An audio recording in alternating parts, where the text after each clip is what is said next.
Bueno, pues bienvenidos una vez más a todos y a todas a los viernes formativos de la Fiscalía General del Estado desde la Secretaría Técnica. Y bueno, como siempre digo, gracias al apoyo del Centro Universitario de la Guardia Civil y gracias al Centro de Estudios Jurídicos.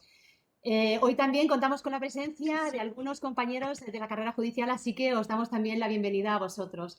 Bueno, pues hoy tenemos una magnífica ponente porque contar hoy con la presencia de la excelentísima señora María José Segarra es para todos nosotros un auténtico honor.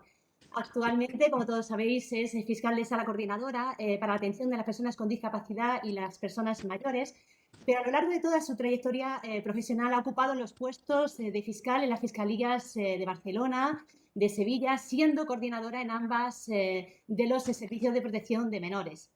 En el año 2004 fue nombrada fiscal jefe de la Fiscalía Provincial de Sevilla hasta el año 2018, que fue nombrada fiscal general del Estado, cargo que ostentó hasta el año 2020, que fue nombrada posteriormente fiscal de sala de esta especialidad tan importante.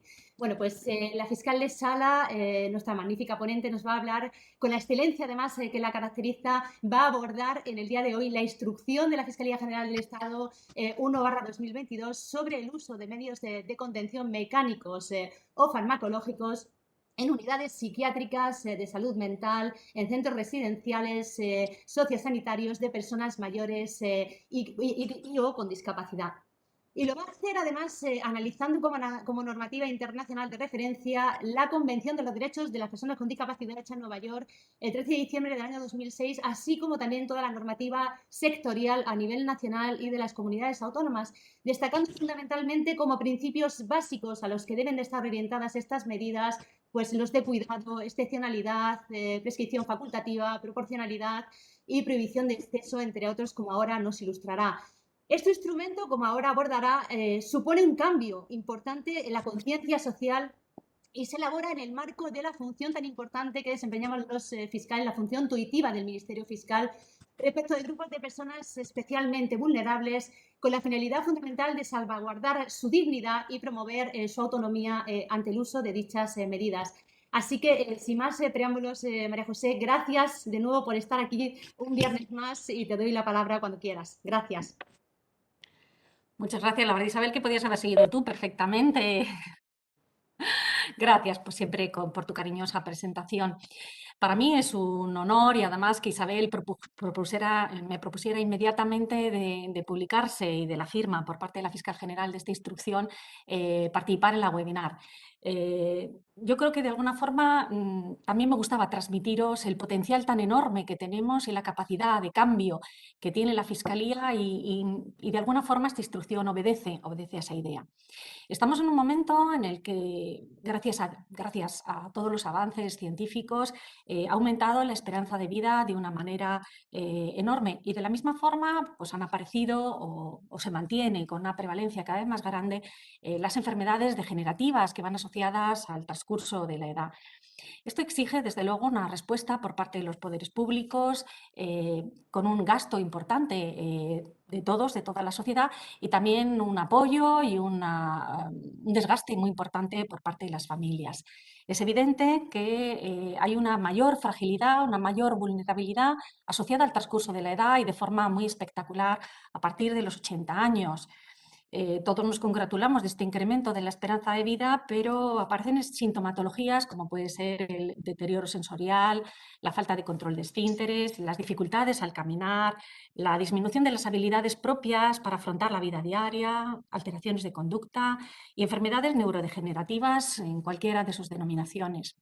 Se incrementa, por tanto, el uso de fármacos y cada vez es más habitual la institucionalización, cada vez es más habitual el no poder vivir en nuestra casa solos hasta el final de nuestros días y acudimos a recursos socioresidenciales, sociosanitarios, para que podamos tener nuestro envejecimiento con la mayor calidad de vida. A veces no son todos recursos, son recursos solo de día a los que acudimos u ocupacionales, pero en todo caso en esos entornos se desarrolla una serie de actividades en las que es preciso hacer una revisión, como bien ha dicho Isabel, desde el punto de vista del respeto de los derechos y de la dignidad de la persona. Es evidente que los cuidados que tienen estas personas mayores en los centros de día exigen el mayor control y la máxima profesionalidad por parte de los responsables que los atienden. Necesitamos sistemas de gestión eficaces de la vida en estos entornos que de alguna forma contribuyan a disminuir la sobrecarga de trabajo de las personas que atienden estos recursos. Somos conscientes que la ratio de trabajadores es muy baja, su cualificación quizá no fuera la adecuada y los recursos que se destinan a su pago no son tampoco los que precisan el cuidado de nuestras personas mayores.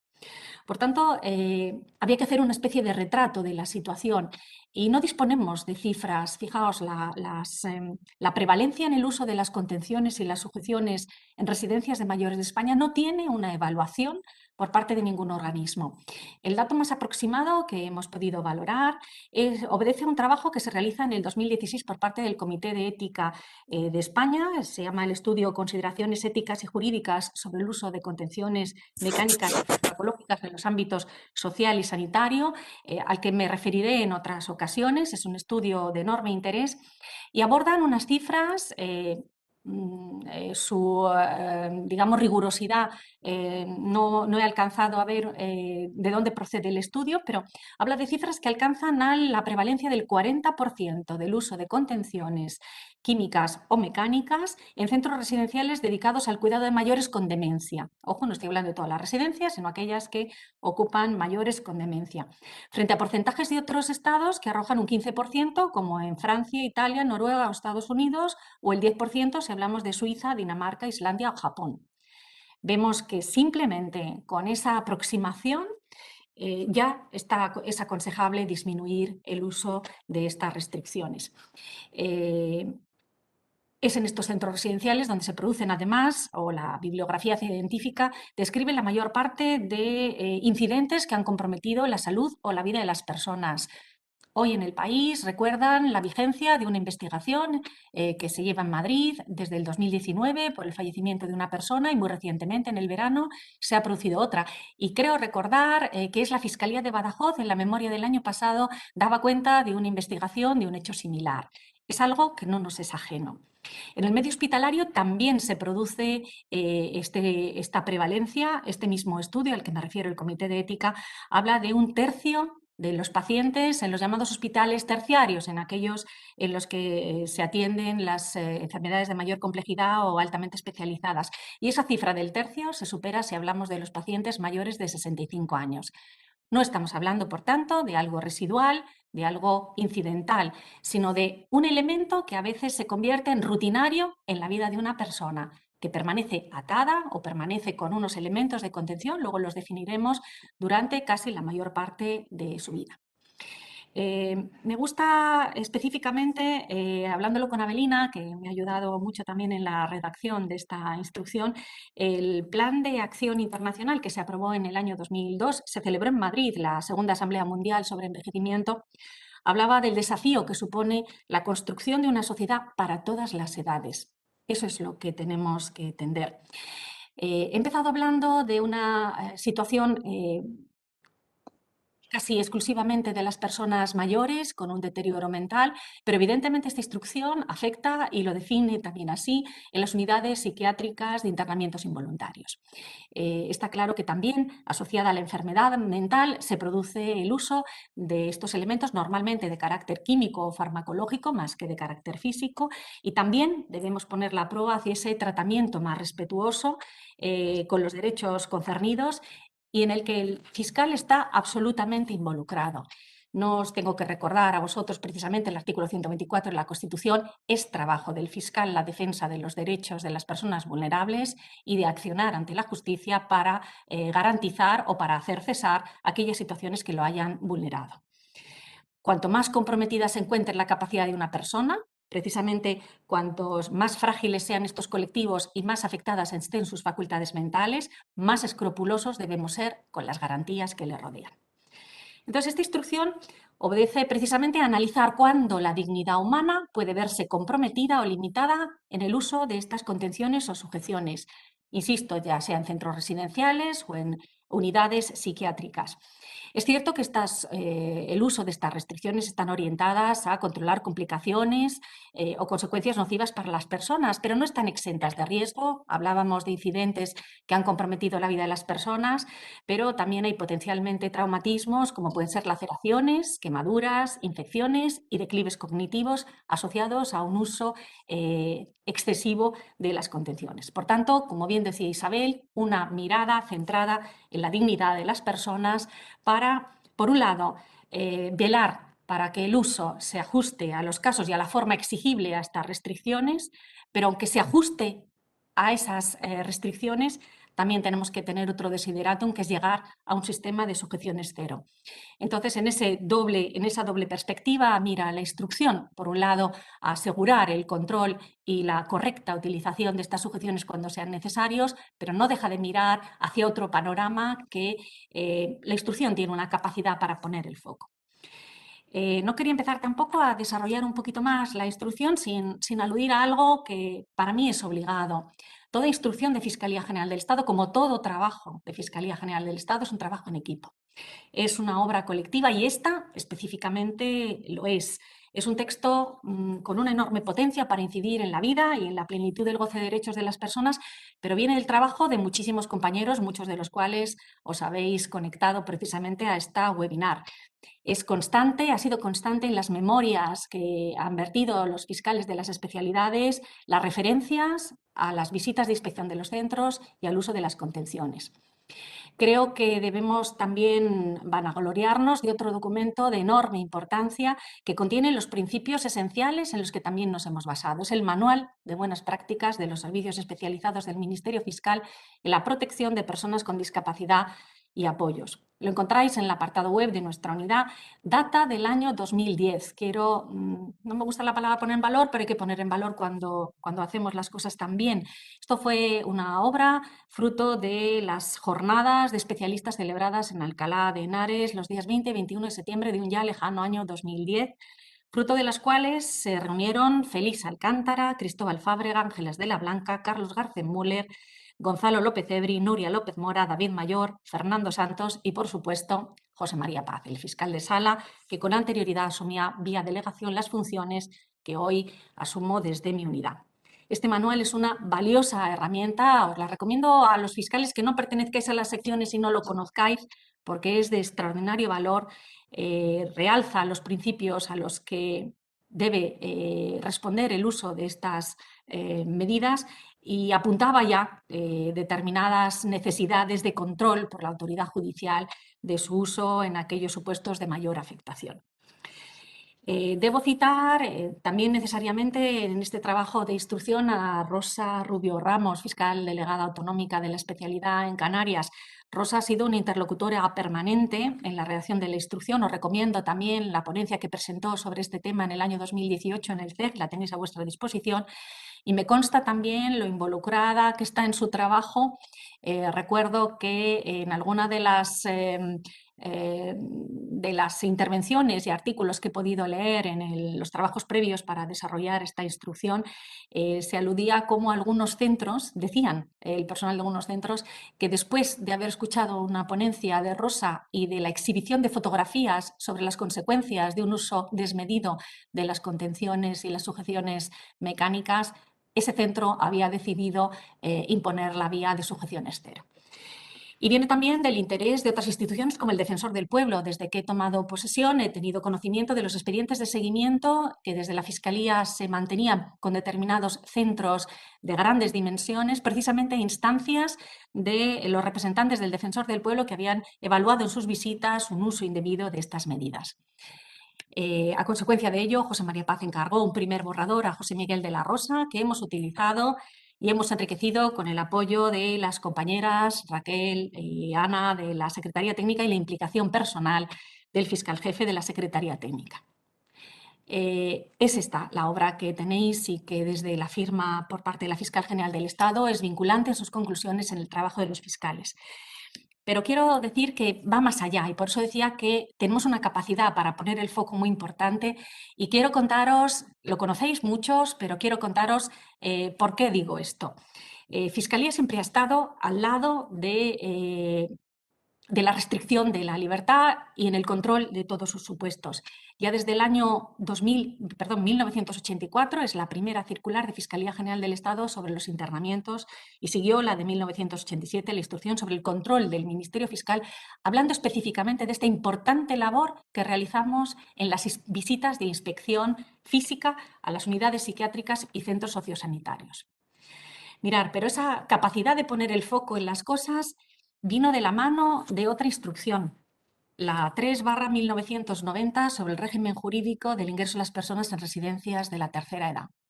Quiero contaros esa historia porque es una historia de cómo fue la Fiscalía la que puso la mirada de la sociedad, la mirada también del Constitucional, logro ponerla al final, para el control de los ingresos en los centros residenciales. Era usual antes del año 1990 que los ingresos fueran convenidos entre el familiar y la residencia. Se pactaba el régimen de internamiento, se pactaba la limitación de visitas, se pactaba qué llamadas telefónicas podía recibir o qué comunicaciones postales, entonces no había otra comunicación, no había internet. Y es una práctica que empezó a cambiar a raíz de la instrucción 3/1990. Y empezó a cambiar porque empezaron a impulsarse ante los tribunales el debido control jurisdiccional al ingreso en determinadas unidades en las que eran unos cuidados integrales y en régimen de internamiento. Y empezaron las audiencias provinciales a dictar algunas resoluciones en ese sentido y ya sabéis cómo culminó todo el desarrollo con las importantes sentencias del Tribunal Constitucional del año 2016, comenzando por la de 1 de febrero y siguiendo por la de 29 de febrero y 18 de julio. Cambió radicalmente la concepción y hoy día no ingresa ninguna persona en una residencia si no es con su consentimiento o con autorización judicial. Esa capacidad para poner el foco en las cosas de Fiscalía General del Estado es la que volvemos a poner en marcha. Lo hacemos siempre en todos los textos doctrinales, pero este tiene un potencial de enorme importancia. Y digo que tiene un potencial enorme porque estamos en el año 2022. Llevamos 2 años las secciones trabajando en una estrecha y fundamental coordinación con los servicios sociales, con una coordinación sanitaria y con las residencias fruto de la pandemia que todavía seguimos sufriendo y que nos hace que tengamos que estar en este formato, pero por otra parte tan útil.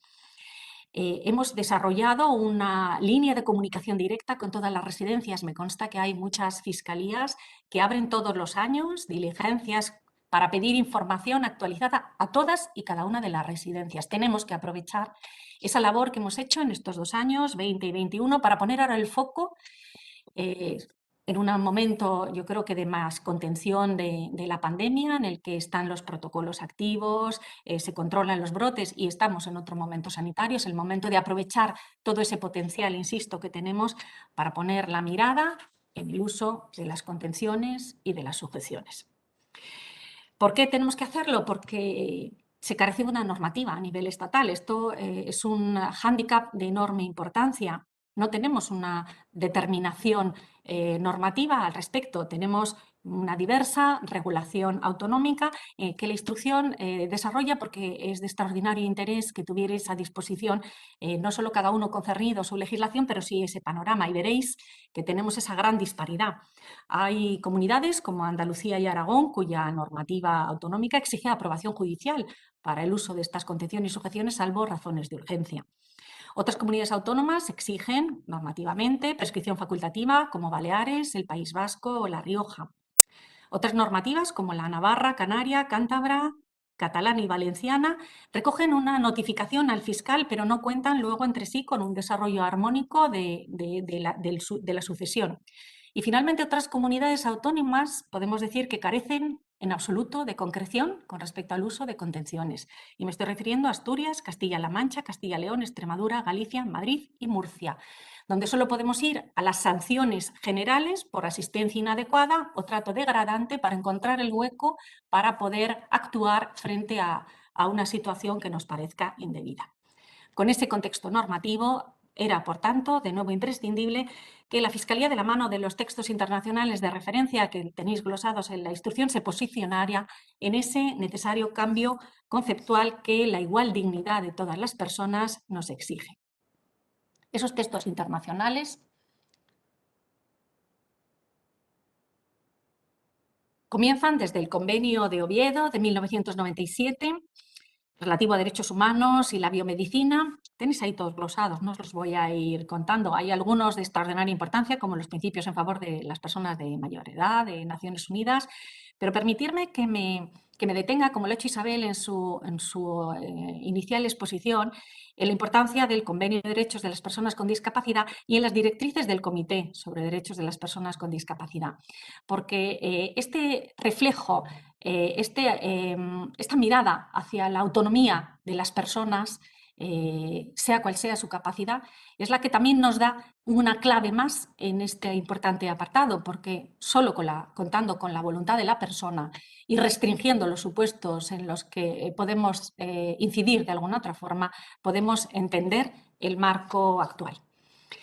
En España tenemos dos documentos. Aludía antes a uno, las recomendaciones del Comité de Bioética de España del 2016, y otro documento de interés que está actualmente en revisión, no es muy actual, es del año 2014, pero tiene la trascendencia de que lo ha adoptado la Sociedad Española de Geriatría y Gerontología, y es un documento de consenso sobre sujeciones mecánicas y farmacológicas. Insisto, está en revisión, yo creo que próximamente saldrá un nuevo texto y será indudablemente un texto de referencia para los profesionales en la materia. Porque esto es lo fundamental. Necesitamos que esa concienciación social llegue a los profesionales, llegue a las familias, porque el punto en el que nos hallamos es que debemos cuidar y debemos proteger. Ese es el fiel de la balanza en el que se introduce la temática de las sujeciones y las contenciones. Y tiene que ser desde una evaluación de la capacidad de la persona y de la evaluación de la capacidad de los sistemas de cuidados.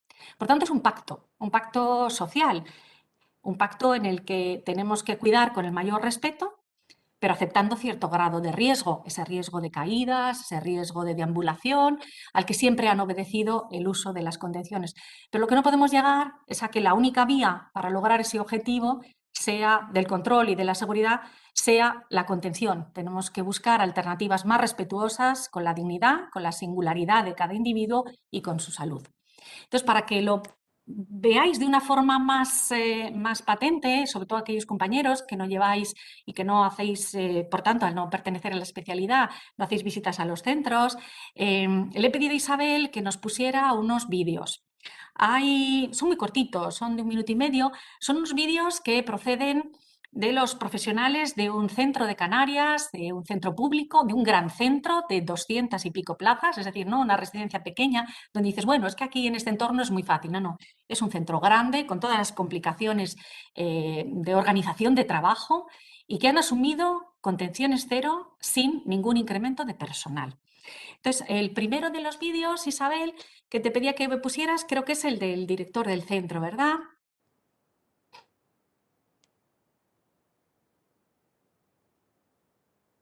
Son vídeos, veréis, muy espontáneos. Sí, adelante.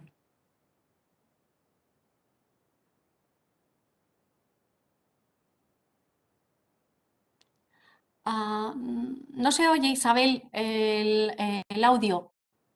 Yo no lo oigo, al menos, vaya.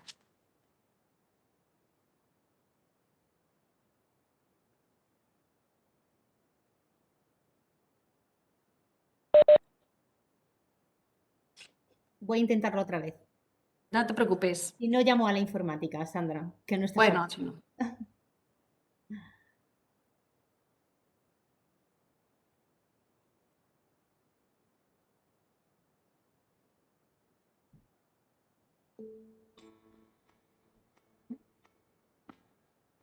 ¿Sí? ¿O no? Todo el centro de alta dependencia y personas, Muy bien. en muchos casos con alta dependencia psíquica, demencia profunda, grandes alteraciones de la conducta, cuando no, gran dependencia física de personas pues que apenas su cuerpo le da para sostenerse. Entonces nos encontramos con un 50 o más por ciento de la residencia con sujeciones físicas. Hemos tenido que cambiar realmente toda la filosofía asistencial y hemos tenido que desaprender una serie de hábitos que estaban muy arraigados en lo que es la práctica del día a día, ¿no? También lo del tema de los psicofármacos pues, ha sido muy complicado porque ha implicado revisar exhaustivamente la medicación de 218 pacientes uno a uno, sobre todo los pacientes con demencia, el principio de unos cuidados realmente pues, basados en la dignidad, en la libertad, en los derechos de las personas. Hay que afianzarlo, tenemos ahora una gran responsabilidad, seguir luchando entre las instituciones públicas, privadas, los trabajadores y lo único que tengo es palabras de agradecimiento para todas las personas implicadas en este proceso. Y bueno, pues en particular para los residentes y usuarios, que al final son los que más nos enseñan y los que más lecciones nos dan en el día. Podemos decir que el Centro Sociosanitario del Pino es el primer centro del mundo acreditado como libre de sujeciones físicas y químicas. Gracias, Isabel. Estas son las palabras del director. Ahora el siguiente vídeo sería el del equipo, porque me gusta también que veáis un poco cómo lo ha vivido el equipo este cambio. Vale, ya está. ¿No por aquí, no? No.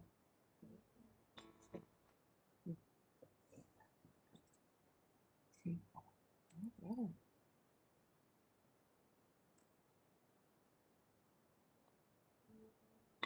Vale, y entonces ahora comparto. Compartir. Este es, ¿no? Vale.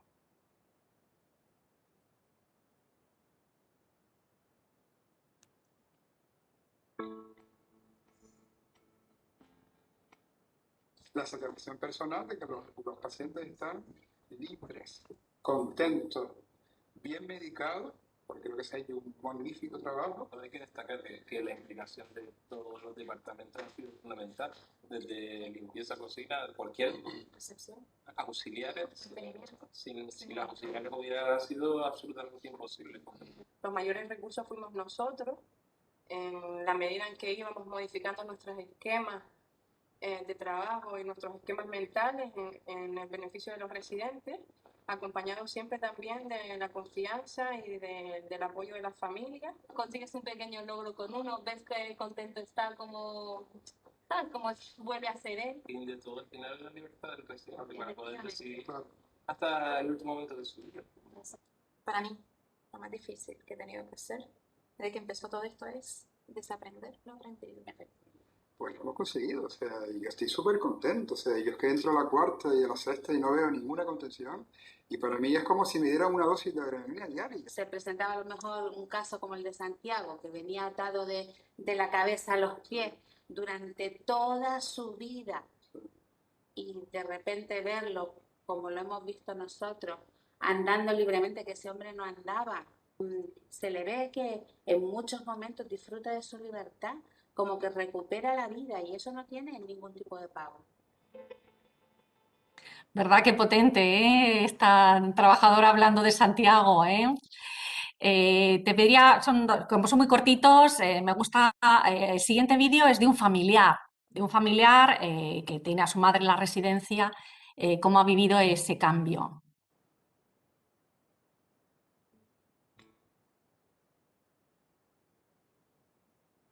Qué a gusto estoy, Isabel, que eres tú la que estás pasándolo mal, ¿eh? Sí, sí, sí. Pero aquí es que tengo a Sandra, ¿eh? Aquí tengo a Sandra a mi lado, si no, no estaría tan bien.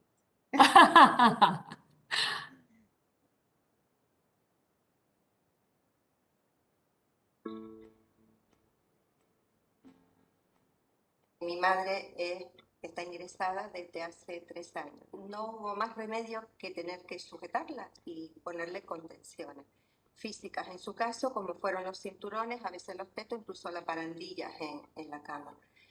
Esto fue lo peor y la más terrible experiencia que pudo vivir ella, yo, incluso el personal del centro, que ya estaba familiarizado con ella, porque veíamos realmente un sufrimiento porque no podíamos explicarle que ya no se podía levantar. Ella decía que ya no había hecho nada, que por qué estaba así, que por qué estaba siendo castigada. Y cada vez que yo venía, lloraba y lloraba. Poco a poco se le fueron aplicando las no contenciones, el cambio fue espectacular. Todos los problemas conductuales y toda esa angustia y todo lo que ella manifestaba, ese sufrimiento, se redujo al 100%. Mi madre no está contencionada, no se ha vuelto a caer. Seguimos el modelo centrado en la persona, de lo cual yo me siento orgullosísima de que un centro en Gran Canaria, en una residencia de la cual lo vivo día a día, sea uno de los pioneros y orgullosísima y con todo mi ánimo de que sigan adelante y que fuera contención.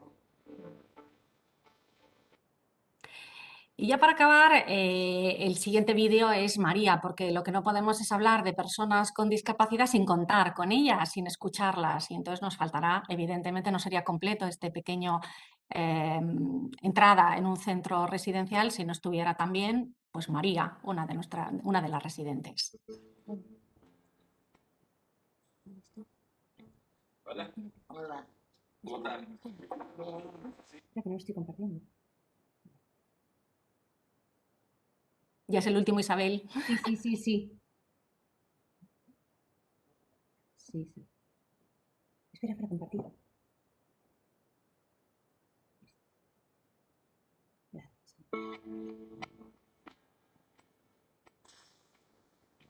Hola. Hola. ¿Cómo estás? Bien, Sí. bien, me siento bien.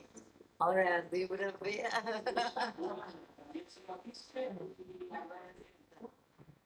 Claro, es muy sonriente. Sí. Sí. Sí. ¿Y por qué está contenta? ¿Qué es lo que le pone contenta? Viene mi madre, viene mi hermana, viene otra hermana, y mi nieta y todo, y eso para mí es estupendo. Mira, pero tú tienes aquí un montón de amigas, ¿verdad? Y toda me dice, adiós María, qué guapa está que Zula, ¿no es tu amiga también? ¿Eh? Zula. Sí, esa es la mejor que tengo. Cuando voy arriba a bailar, a cantar, ¿no? Me gusta. Yo no me tomo pastilla ninguna. Me tomo café, a veces. Una pastilla, no me dejan la bandeja ni una pastilla.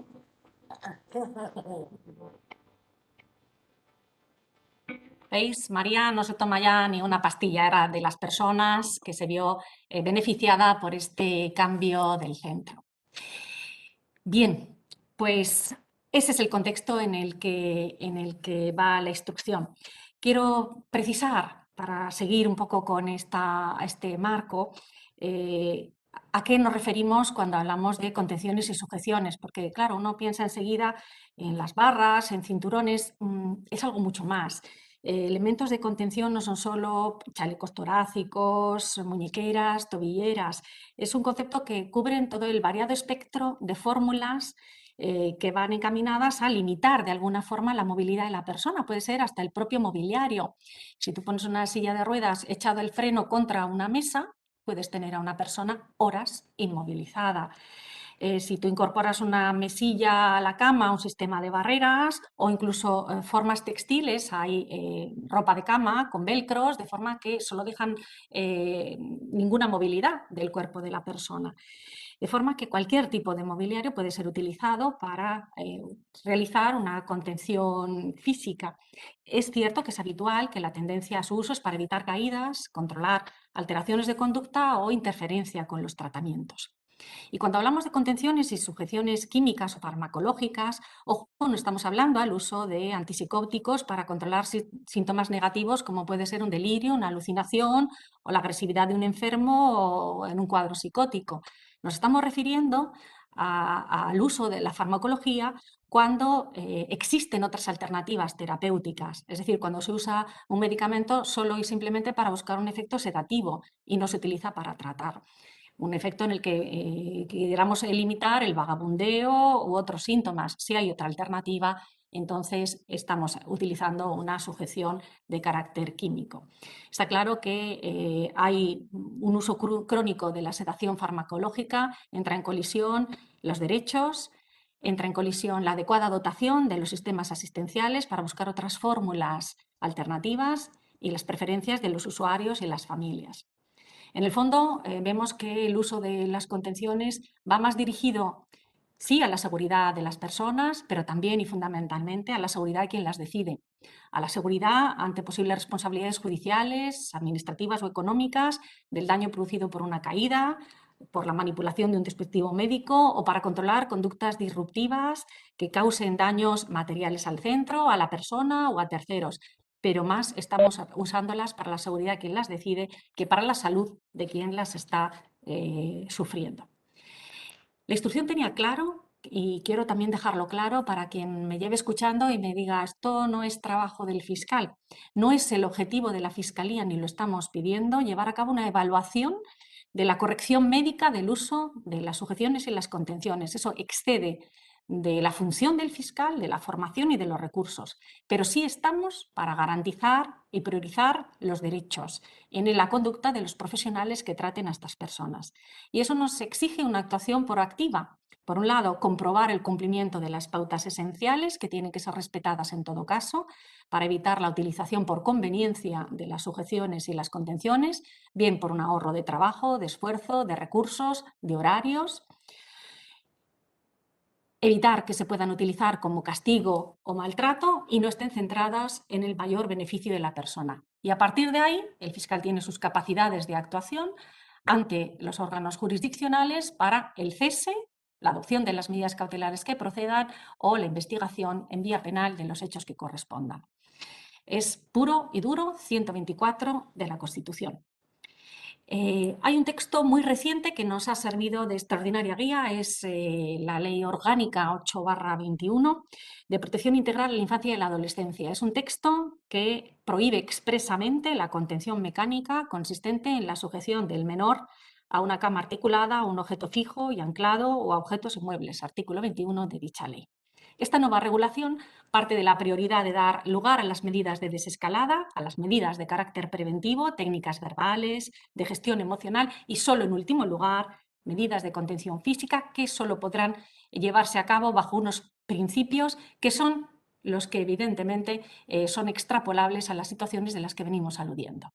Excepcionalidad, mínima intensidad posible, tiempo estrictamente necesario y respeto, por supuesto, a la dignidad y derechos de la persona.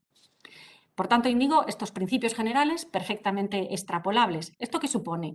Pues que, en primer lugar, tiene que haber actuaciones preventivas o anticipatorias del entorno con cuidados específicos y adaptados frente a actuaciones reactivas.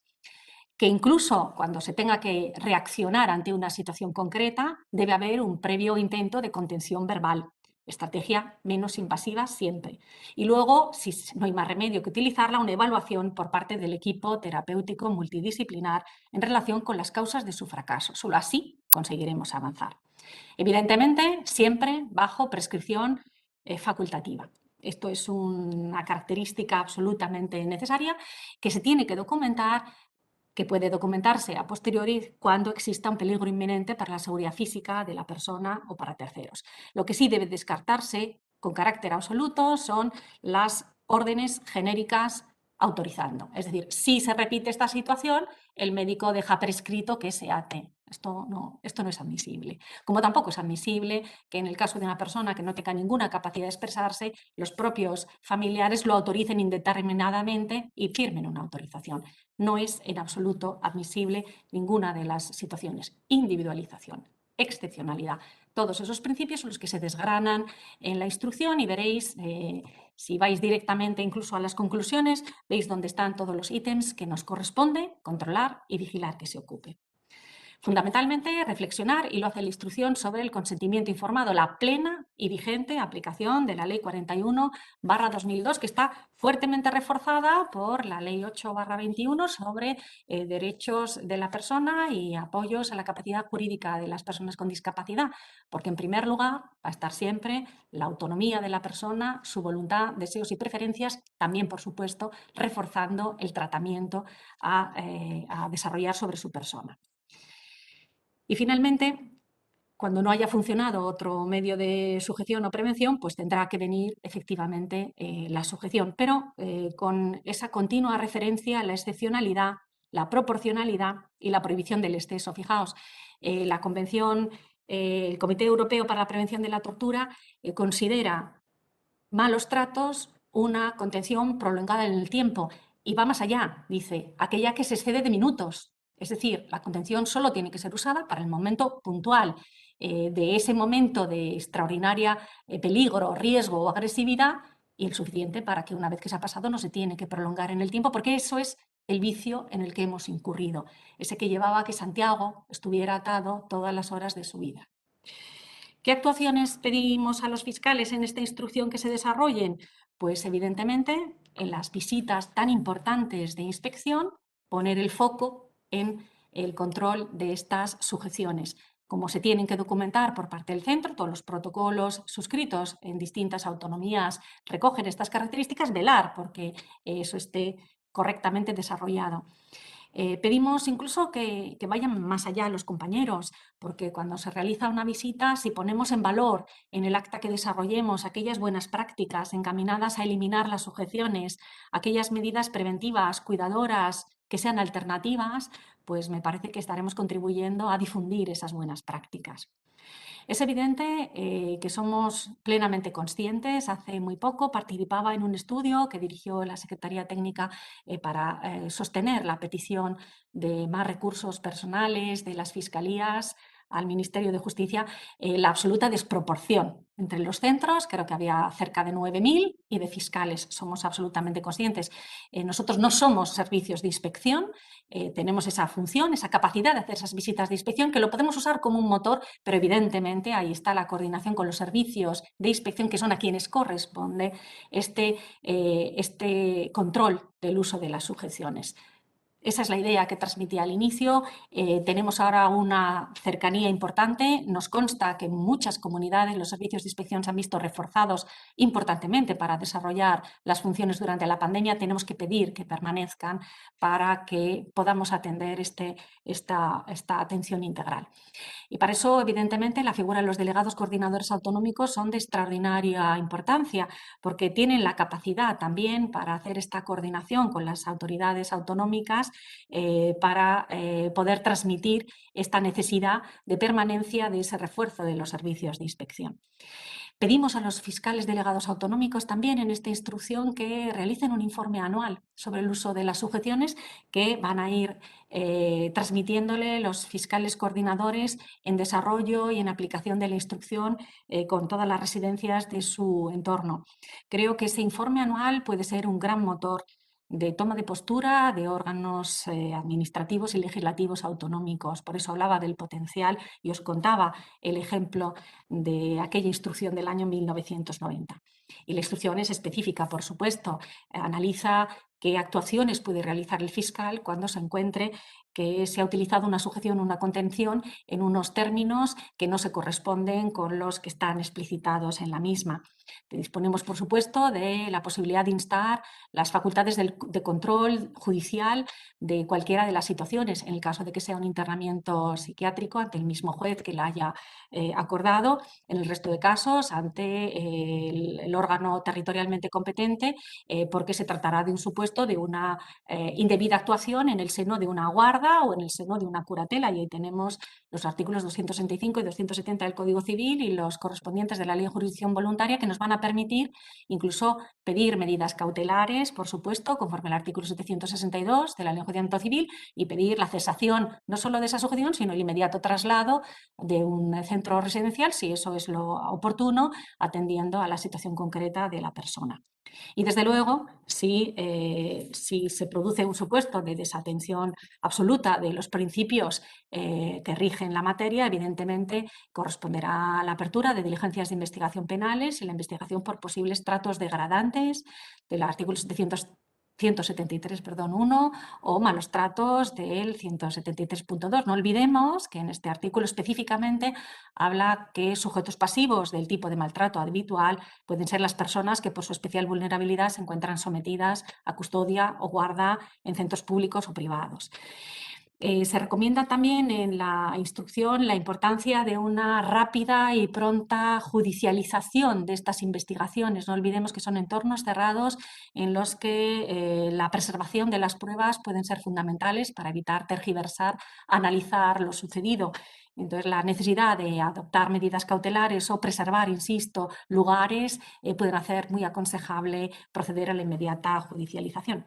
Y en el caso, evidentemente, que sea una situación que no revista esta gravedad, sino que sea una desatención de cualquiera de las normativas y protocolos al uso, pues evidentemente nos corresponderá instar a los organismos administrativos correspondientes que realicen el expediente sancionador oportuno con respecto a los responsables de esa residencia.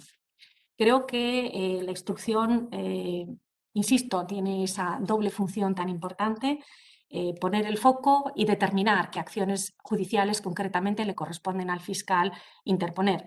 Creo que podemos ser una herramienta de mejora de la calidad de vida de las personas y sé que cuento con todo el equipo de compañeros de las secciones que van a poner, nunca me ha gustado porque siempre todas las instrucciones excitaban el celo del Ministerio Fiscal, no hay que excitar ningún celo, es la sensibilidad con la que ya vienen trabajando, por eso he querido recordar ese manual de buenas prácticas desde el año 2010 y transmitir que esto es un camino en el que muchos lleváis mucho tiempo implicados y que este es un momento muy adecuado para conseguir grandes cambios en la vida de las personas.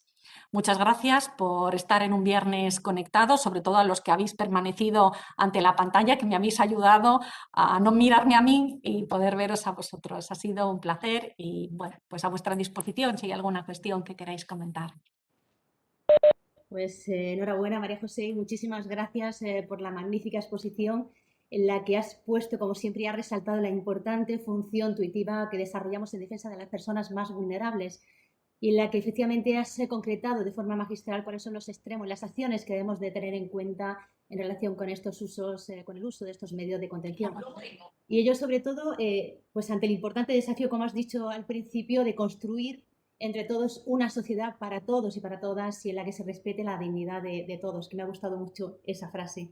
Así que muchísimas gracias de verdad por estar aquí. Yo no sé si alguien quiere intervenir, simplemente para preguntar algo o para comentar, aprovechando que tenemos aquí a María José. No sé si alguien quiere intervenir. Cristóbal, no sé. Sí, bueno, sí. Sí, no sé si se me oye bien. Sí, perfectamente, Francisco, adelante. Sí, buenos días a todos. Gracias, María José, por tu intervención. Y tengo que decir que después de leer la instrucción sí que me han inquietado determinadas cosas. Aquí en Castilla y León es cierto que no había esa regulación expresa, pero como consecuencia de haber yo hablado con los responsables del gerente, principalmente a nivel autonómico de servicios sociales, sí ya se encomendó a los centros o a las instituciones sociosanitarias que pusiesen en conocimiento del Ministerio Fiscal cualquier uso de contención física o química que se utilizase, al igual que se recogía en otras legislaciones autonómicas. A mí ya me han venido pues bastantes, la verdad, porque incluso en una residencia es como si hacen un modelo y lo va rellenando el trabajador social y pone contenciones en todas ellas de barreras en cama y en todos por 3 meses. Incluso de otras residencias son por 12 meses, la mayoría son barreras en cama. Algunos son uso de cinturón. Claro, yo si voy a lo que dice la instrucción, carácter excepcional, temporalidad, esas no cubrirían esos criterios que de alguna manera se establecen en esa instrucción. Pero por otro lado también poco veo acudir a la diligencia de investigación a vía penal. Salvo que tú me corrijas o cualquiera de los que están ahí me pueda corregir, yo entiendo que aquí lo que tenemos que acudir es a esos órganos administrativos a los que tú has aludido para que hagan lo posible, si es que hay que hacer algo, para corregir esa situación. ¿Es así? Efectivamente, Francisco Javier, esa es la idea, como os decía, y por eso lo he querido remarcar, lo dice la instrucción textualmente, nosotros tenemos la función que tenemos, no somos los servicios de inspección, pero sí es importante que hagamos esa labor de transmisión de información a quienes sí que tienen esas funciones. De alguna forma, además, toda esta información nos puede utilizar. Si os decía que no había un estudio de prevalencia, bueno, vamos a tener toda esa documentación posiblemente en el plazo de un año. Desde esta unidad podemos a lo mejor enlazar con alguna universidad y podemos pedir que se haga un informe y una averiguación de esa prevalencia porque tenemos esa capacidad de incidir en la vida de las personas. Está claro, Francisco Javier, que lo que no podemos es revisar. Nosotros no somos médicos, nosotros no somos inspectores, pero hay que hacer. Yo creo que tan importante es cada uno en su competencia hacer como en esa función que tenemos de coordinación con las autoridades autonómicas de hacer a los servicios de inspección. Creo que me explico, ¿verdad? Y entonces, pues ellos tienen que comprobar si a raíz de esa prevalencia que comunican, que es que yo tengo a todos mis internos todas las noches con barandillas. Mira, eso es un sistema que ya lo he visto también en algunos centros, es un tema de horarios y con mucha gracia, creo que lo explicaba, creo que estoy citando a Rosa Rubio, yo se lo escuché a alguien decir, es que si una persona ha sido panadera y se ha levantado toda su vida a las 5 de la mañana a trabajar, Tú no puedes meterla en la cama a las 8 de la noche. Eso es lo que hacen en una residencia. Tú tendrás que organizar los turnos de esa residencia de forma que haya turnos también nocturnos y que ese señor, que es que se va a despertar a las 6. ¿Y qué pasa? Lo tienes con las barandillas no porque se vaya a caer, sino que va a estar deambulando a partir de las 5 o las 6 de la mañana. Eso no es una asociación que cumpla estos requisitos. Evidentemente, se trata de protocolos, existen, era imposible en la instrucción hacer un estudio de todos los protocolos porque hay sectoriales, hay centros privados que tienen sus protocolos, es imposible ese mare magnum. Evidentemente, tiene que mover ficha los servicios de inspección, centralizar, determinar en qué parámetros se va a mover en el ámbito de esa comunidad autónoma y entonces empezar a aplicar. Yo creo que de alguna forma tenemos que transmitir esa situación. Yo creo que ese es un valor de la instrucción. Sí, otras dos cuestiones, si me permitís. La segunda, entiendo que ese informe anual que tenemos que hacer los fiscales delegados autonómicos, ¿nos concretaréis alguna cosa más o algo más? Quiero decir que no creo que sea trasladaros todas y cada una de las contenciones que ha habido en cada provincia, comunicarlo, porque si no os mandaríamos cartas, por lo menos aquí en Castilla y León. Supongo que no lo concretaréis más. Y luego, tercera cuestión, y al hilo de lo que se ha dicho en Las Palmas, aquí también tengo un centro en León donde la contención es cero. Quiero decir, incluso la semana pasada vino a hablar un familiar conmigo en el miedo que sentía de que a su padre no le utilizasen el cinturón que ya llevaba, que había utilizado en casa, y le dijeron, no, tráenos un cojín porque aquí no hay contención cero. Nada más, gracias. Qué bien, Francisco Javier. Veía, antes de seguir hablando yo, veía también a Cristóbal, ¿verdad? He visto una mano física, no virtual. Sí, porque estaba buscando cómo hacer la mano virtual. Bueno, primero felicitaros a las que habéis realizado la instrucción, a ti como persona básica y lógicamente a Belina, que me imagino que ha tenido mucho que ver, y esa participación que tú has destacado de la compañera Rosa Rubio. Yo cuando leía la instrucción me daba cuenta de que estabais recogiendo toda un tiempo, todo un desarrollo. Yo tengo desde hace muchos años un folio donde tengo mi protocolillo que le llevaba yo a la residencia. Y yo veía punto por punto cómo vosotras ibais desarrollando ese protocolillo, esa forma de plantear. Incluso me llamó mucho la atención, no me llamó porque ya sabíamos que había mucho. El tema del criterio médico está claro, ¿no? Eso es algo que está claro, aunque muchos no lo tienen claro, pero estaba claro. Pero me llamó mucho la atención la recogida de los mecanismos de control en la hoja del paciente, en la hoja de la persona que está. Porque eso no era fácil que estuviera nunca. Y para mí se había transformado en algo básico. Si tú tienes a una persona sometida a una contención, no puedes disminuir la vigilancia, al contrario, tienes que aumentarla. Y me decían siempre los directores, ¿y cómo voy a controlar yo que lo hacen? Y yo le decía, muy bien, pones la hojita en la cama, te das de vez en cuando una vuelta cuando estés de copa, llegas allí y dices, ¿cómo que aquí no está apuntado la vigilancia que había que haberse hecho a tal hora? Y vais a daros cuenta cómo lo hacen, se van a sentir vigilados. Me ha llamado mucho la atención porque yo he visto muchos protocolos y muchos de ellos no contemplan la posibilidad de ese control. Lo más que hacen es control a través de cámaras, que también tiene otros problemas, y ya está. Entonces, para mí es una satisfacción. No esperaba menos, desde luego, pero es una satisfacción. Pero voy a la segunda parte, voy al elemento práctico. Cuando hacéis el estudio de todas las residencias, perdón, de todas las comunidades, está introduciendo Andalucía. Y Andalucía, como yo tenía muy claro, y voy a entrar ahora a lo que ha dicho Francisco Javier, como yo tenía muy claro, había normativa suficiente para considerar que hacía falta autorización judicial, por lo menos en los casos extremos de contención.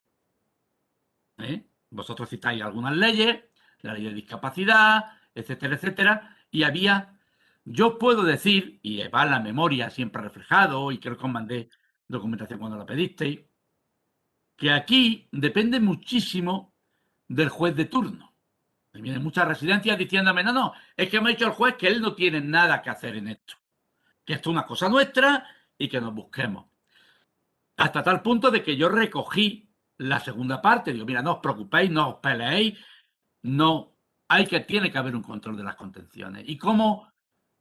Pues el motorista. A mí todos los meses me vienen con el motorista, llevándome, o algunas me los mandan según van surgiendo, y otras todos los meses me llevan el libro de contenciones para que yo compruebe que se han hecho las revisiones, que se han hecho el control.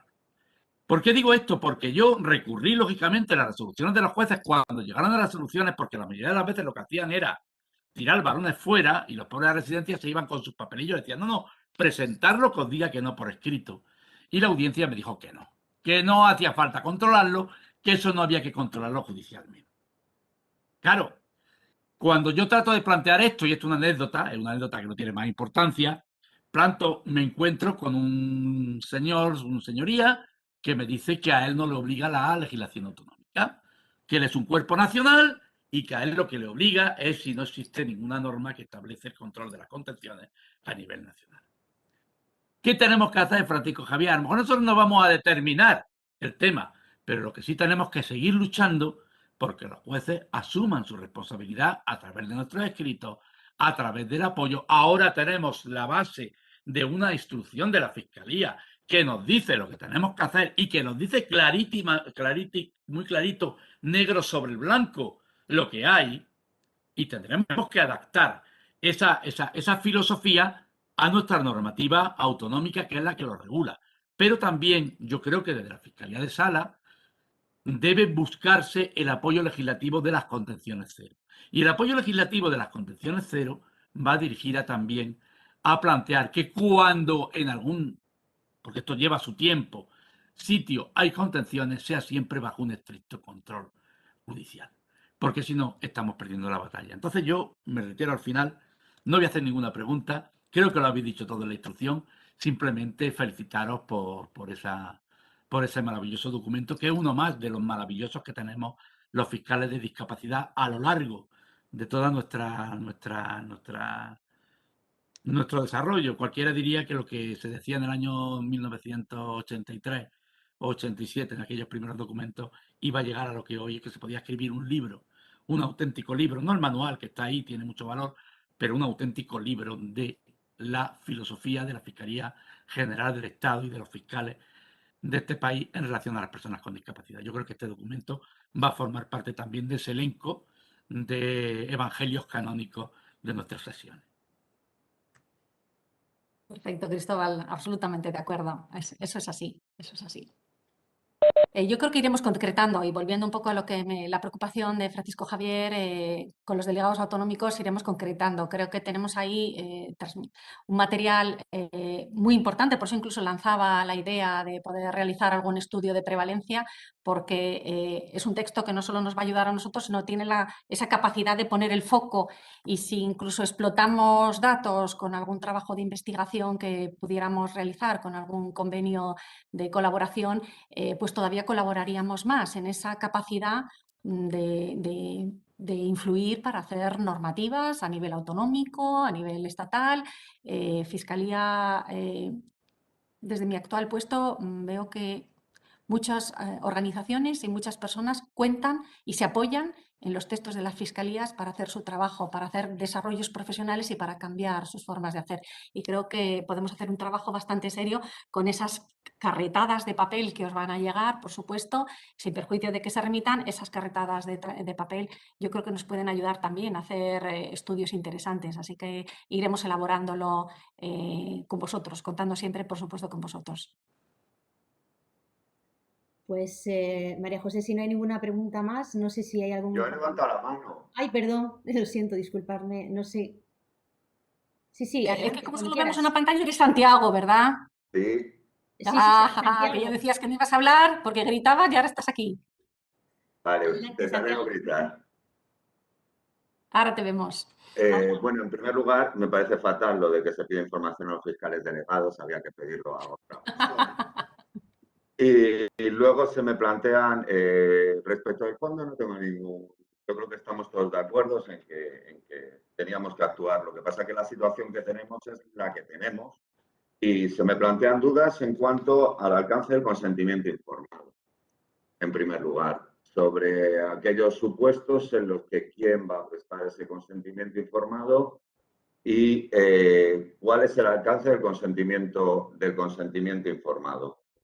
Porque eso sí que no, yo no los que he visto no me parecen razonables, no me parecen ni consentimientos ni informados, Y luego las fórmulas que hay habitualmente de consentimiento informado de vas a quitarte una muela y la primera es usted puede morir, pues tampoco me parece que resulta nada. Y en segundo lugar me plantean dudas lo de las sujeciones para acto concreto. Nosotros llevamos pidiendo los protocolos de sujeción, los consentimientos y todos estos rollos, y la cuestión es la mayoría están para dormir las bandas y para los transportes y ya el cinturón aluminio. Esos son mayoritarios. Esos se establecen de forma casi, como decía Paco, de forma genérica. Pueden poner 3 meses, pero pueden poner 1 año o pueden. Lo que quería saber es si se va a exigir para actos concretos, y eso para mí un acto concreto es martes a las 7 de la tarde, o se van a permitir consentimientos genéricos de todas las noches o en todas estas situaciones, y cuáles son, porque periódico es cada 5 o cada 20 años, cuál es el ámbito práctico de ese control periódico. Así como lo que planteaba Cristóbal, que es fundamental, es lo de la supervisión periódica de cada uno de los medios de sujeción, porque si no, estamos en la misma situación. Y yo creo que esos son los dos grandes problemas que se nos plantean respecto del fondo. Respecto de la forma, al final, quieran o no quieran, van a tener que acomodarse a establecer un protocolo, a establecer unos modelos, porque van a ser obviamente modelos los cuales establezcan las formas de consentimiento, cómo se revisan y tal, pero sí me preocupan en cuanto al fondo y la forma en la que podemos hacer eso.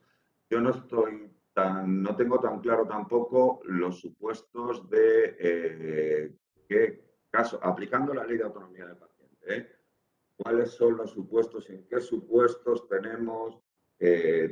llegaríamos a las autorizaciones judiciales, porque la mayoría de las veces los familiares dicen lo que diga el médico vale, sin más. Y claro, si lo dice el médico, tampoco existe conflicto por parte de nadie para plantear en qué caso solicita autorización. Sí que felicitando por la instrucción, pero sí que se me plantean estos problemas prácticos, aparte de lo de la comunicación por parte del fiscal. Me vas a perdonar, pero no entiendo qué problema le ves al consentimiento informado, esa aplicación directa de la ley de autonomía del paciente. O sea, se trata de que la persona se le explique de forma adaptada y adecuada a su situación, en qué consiste, por qué le van a atar y por cuánto tiempo y por qué. Y si la persona que exprese su decisión, no veo que es simplemente autonomía del paciente y ya está, no tiene otra. Y si la persona no puede expresar su voluntad de ninguna forma, pues sus representantes. Sí, lo que veo es, primero, en los casos que sea plena autonomía del paciente con persona plenamente capaz, ahí no tengo nada que discutir, ahí ni entro ni salgo. Claro. Como si quiere ponerse un traje de buzo, no hay ningún problema. El problema que veo es en aquellos casos en los que evidentemente la persona no tiene capacidad para decidir, se considera médicamente, y el consentimiento informado por representación. ¿Por qué? Porque también en esos casos lo que yo veo en la práctica es una tendencia de los familiares a que cuanto más ataditos mejor. Y no tengo claro cuál es, porque en otro tipo de intervención también tenemos que tener en cuenta que los médicos que trabajan en las residencias son contratados por las propias residencias, por lo menos aquí, en la mayoría de ellos. No es el médico de la Seguridad Social el que, por decir así, receta la sujeción. Es el propio médico de la residencia, está sometido a la disciplina de la residencia, el que, entre comillas, receta esa sujeción. Por lo tanto, no es como una intervención normal. En una intervención normal, el médico considera esto es lo adecuado podemos tener bien que la persona que no tiene capacidad manifiesta una voluntad contraria y existe un familiar que actúa en una especie de defensor judicial que valora esa situación y en el caso de conflicto lo plantea ante la autoridad judicial. En este caso lo que veo es que es difícil que se llegue a ese conflicto. No sé si me he explicado bien. Sí, pero lo que Santiago, de lo que se trata es que, y de paso ya te contesto a otra de las cosas que habías dicho antes, de lo que se trata es que en cada caso se realice toda la aplicación de los protocolos y de la documentación, en cada caso, no cada vez que se hagan y todas las noches. ¿Eso qué va a determinar?